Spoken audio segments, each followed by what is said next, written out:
I wanted to get a classic mini, and I wanted to get a Switch. But I live in the Netherlands, and Nintendo decided to either ship very small amounts of these consoles to my country, or not at all, or maybe we just buy them very quickly. And anyway, the stock that we got was too small for me to get one. I can remember wanting to buy the Classic Mini. I even had the money set aside for it, and I waited for the day that it was released, and at the time that I wanted to order it, which was the next day, it was gone. And I was also convinced that it would be available again, but it wasn't. It just never came, and the only way for me to get one now is to pay more than double the original price of about $60, and I'm not going to do that. So I got an alternative, which in my mind is a pretty good alternative for, you know, games that I'm not going to play for very long anyway. I've got Nintendo games. Look, I've got Megaman. Take it out of the sleeve. And I've got Galaga. They're good games, you know, but you put them in and you play them for 5 minutes and you put them away again. So, but still, I wanted to get one of these systems just to, you know, out of spite, really. I wanted to get back at Nintendo some way, I guess. So I bought the Raspberry Pi. I bought the Raspberry Pi because, I'll put it up like that, because it will allow me to emulate all the games that I want and more. Now, the Raspberry Pi itself costs about €40, but you have to get a power supply, and you have to get a memory card, and you have to get all kinds of stuff to add to it before it actually works. You need a keyboard and all that. And for the whole package, you'll be paying about 70 or 80 euros before you get it working. Luckily, the software is all free, and it's expandable. You can install as many games as you like, as long as you provide the memory. So I'll show you what I got. I'll show you what the Raspberry Pi looks like. I'm just going to start with the peripherals and then work up to the device itself. I started with the power supply. You can get basically any old 5-volt power supply will do, and it charges with micro USB. The store that I got this is SOS Solutions. They offer a number of possibilities. I decided to go with the Raspberry Pi original power supply, which is 2.5 amps, which I think is more than enough. There are power supplies which offer, I think, up to 3 amps. But I decided to go with this one because this is just the standard. It comes in a nice little box, and it has 2 of these different connectors to it. I'm using the European one. This is the UK one. Nice little package. Then, of course, you want to get a memory card. This is just the packaging. The memory card is in the system itself. I bought the 32 gig one, which is the most expensive one. Still, it's, you know, it's 20 euros. But for a cheap system like this, 20 euros is a lot of money. So, but I wanted to install as many games on it as I could, which is why I went with the largest memory card. This is just the adapter, which you may need if you want to connect it to your computer. I have a different possibility to do that, so this will just remain in the packaging. I think I have a handful of them. The micro SD card that I actually use is in the Pi itself. Then, well, I really wanted to put the system into a housing which you can get. I didn't get the standard one. I bought this one in China. The nice thing about this is just a little plastic case that you put it in, but this has the possibility of adding a tiny fan. I saw a video where someone actually measured the surface temperature of the chip, which did go up to 65 degrees under load. So if you want to do something about that, you can add heat sinks. There are these tiny heat sinks. I've had them before for my Commodore 64. And they work well enough. If you apply them, the surface temperature of the chip actually drops a little bit. If you want to do an even better job of cooling the chip, you can add a fan. Now, none of these things are recommended by the Raspberry Pi people. This is just an independent solution. There's a little fan here with a connector that connects to the board of the Raspberry Pi. There's some screws. You can screw it into the housing, and it just closes up and sits in there. I'm not sure if I'm going to use it. It's a fanless system by default, so you may ask, why add a fan to a system that doesn't need one? I'm not sure. I just wanted to, well, I'm obsessed maybe with overheating systems. Then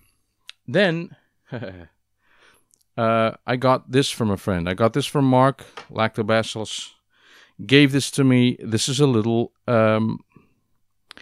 Nintendo Entertainment System shaped Raspberry Pi housing. It has no fan, but it looks like a little classic mini, doesn't it? So I'm not sure yet whether I'll choose this one or that one. I'm just focusing on the function first, and then of course for the main attraction, the Raspberry Pi itself.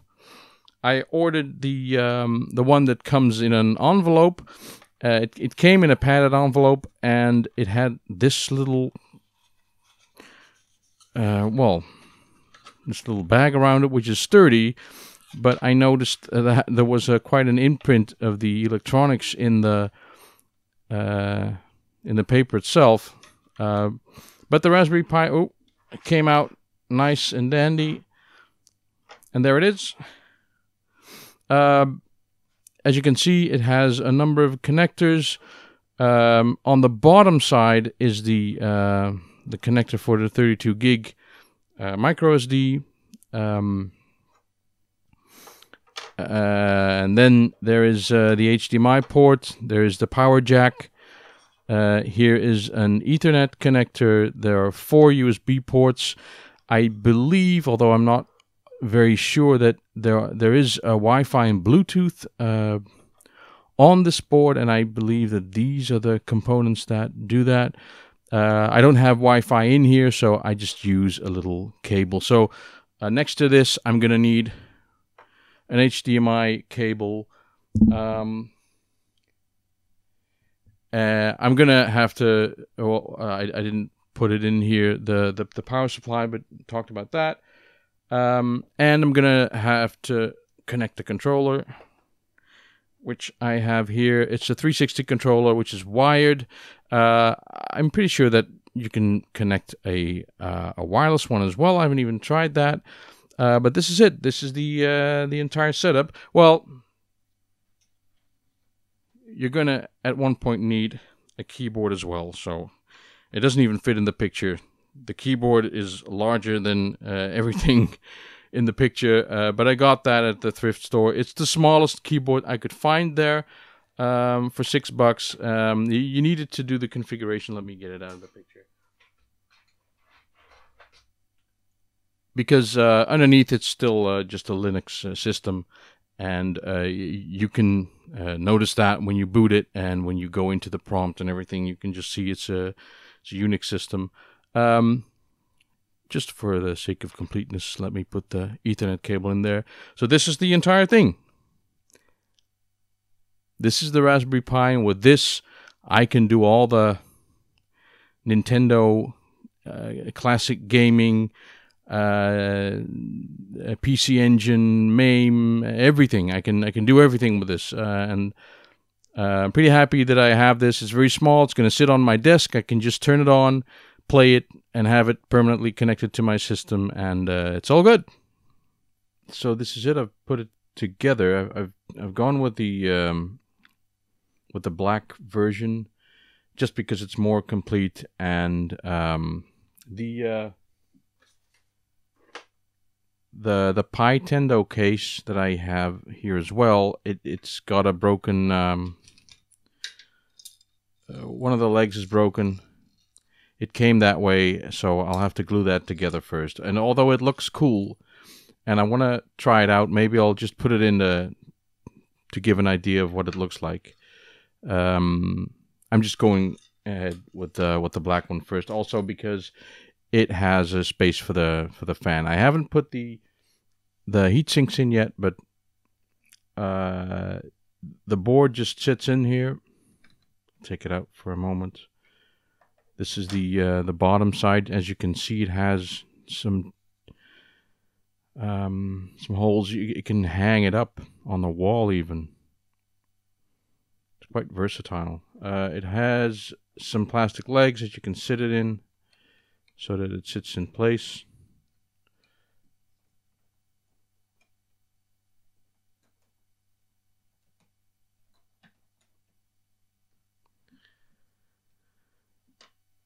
I connected the fan. It's sucking air out and thereby pulling cooler air in. I think this is the best way to go. So the warm air just is expelled from these holes. The fan sits straight over the chip, so that's good. It's a 5-volt fan, and the Raspberry Pi provides power through the GPIO connector. There's a 3.3 volt one and there's a 5 volt one.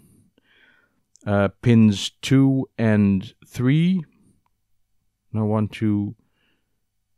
Well, the second and third pin on the outer row of the connector. I think this is pin 1, 2, 3, 4, 5. So pin 3 and 5, but I'd have to look on the internet to know exactly what the pin numbers are. But they provide 5 volts and ground next to each other. This pin right over here, this one, gives you 3 volts, but it doesn't have a ground near to it. So if you had a 3-volt fan, you'd have to cut the wires and find some way to connect the power to that one and the ground to the other. But the 5-volt is conveniently placed next to a ground pin. So, and this works. As soon as you give this power, this starts expelling the heat. So I'll close it up and we can have a look at the final thing.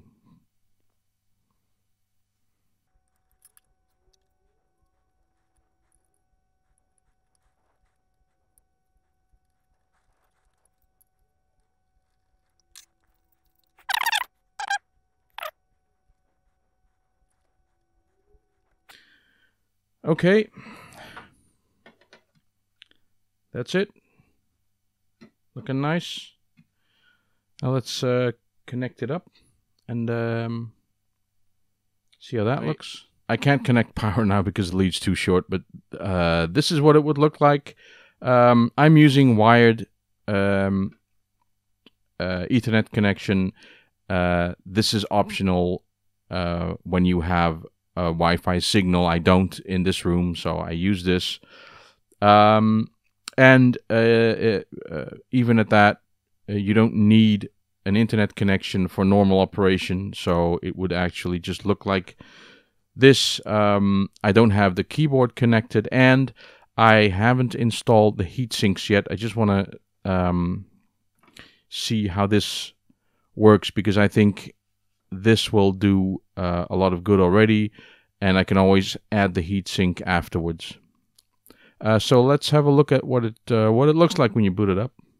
Okay, so here we go with the first boot. You can see that is Linux, and that is the RetroPie project boot screen. You can cycle through these. You can set them yourself. This is a default one. I don't even know what it's supposed to be. Emulation station is the front end. Now, when you boot up the RetroPie for the first time, you don't get anything except this. And this will allow you the configuration of the RetroPie, the emulation station, and the RetroArch software. You have to set it up. There's an option here, RetroPie Setup. Now, I didn't read much of the instructions, but I did know that I had to download the RetroPie image, put that on the SD card, put it in the RetroPie, and boot it. That's as far as I got, and then nothing worked basically except this until I discovered that you have to run the RetroPie setup. And the RetroPie setup actually installs the RetroPie software. It also allows you to update all the system softwares, which I did, but it takes a really long time. Behind all of this graphical niceness, you have things like this, the file manager. This will allow you to copy files on your system. Now, personally, I haven't worked with this very often, but I know many of you have. It's easy to learn. You can point to anywhere in your system. The media folder has the USB port, so if I inserted a USB drive with game ROMs on them, they would end up in this list somewhere, and I could just copy files from there to here. Now, you go to RetroPie, you go to ROMs, and all of the folders are right there. For the NES, for example, which is one of the main reasons why I did this. This is the NES, and there they are, all the NES files. This is probably too small for you to read. I have to say that the quality of this is not very impressive. There's a bit of overscan to the left and the right. I can't adjust this screen to be smaller, so to get that in the picture. But it's workable. And I escape out of this, and I get into this. Once you've run the install and you've installed some games, you can then go into this menu, and as soon as you put ROM files in the right place, these menu items appear, and I can select them, and they will show us all the games that are there. Well, let's try Bucky O'Hare then.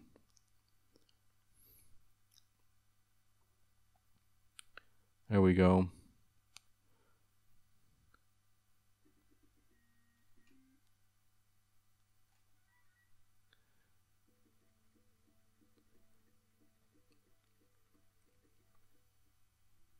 Okay.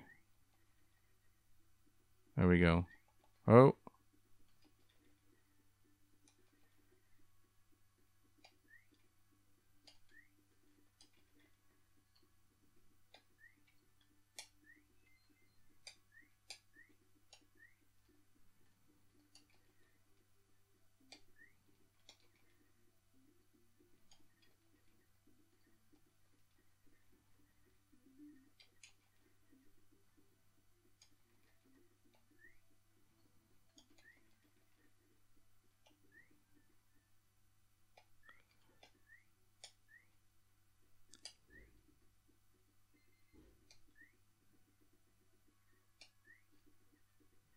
He hit me anyway.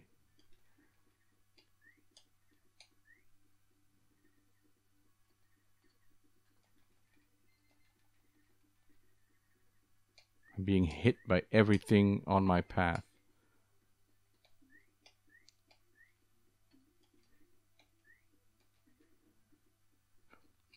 Well, as you can see, it kind of works, and it would be better. Oh, whoa, whoa, whoa, I didn't even recognize that as an enemy.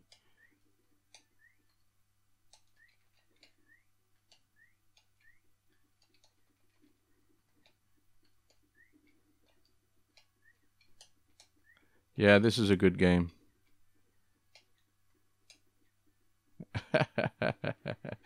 I'm being really bad at this, but I'm not really concentrating. So this works, and I'm actually thinking of getting. Oh, get away from me! Ah, fucking hell! Forget it. Thinking of getting some actual USB NES controllers. Just if you're the lucky owner of a new Raspberry Pi and you're doing this and you're trying to figure out how to get out of the game, there's a great little overview of the hotkeys for the emulation station, and that will tell you all you need to know. It depends on how you configure your controller. When you first boot the software, it'll ask you if you have a controller attached. It'll ask you to configure it and determine what all the buttons are, including the start and select. And I think start and select, if you press those at the same time, then that means to exit the game. So thanks for watching. This was my look at the RetroPie. I hope to see you next time. Bye bye.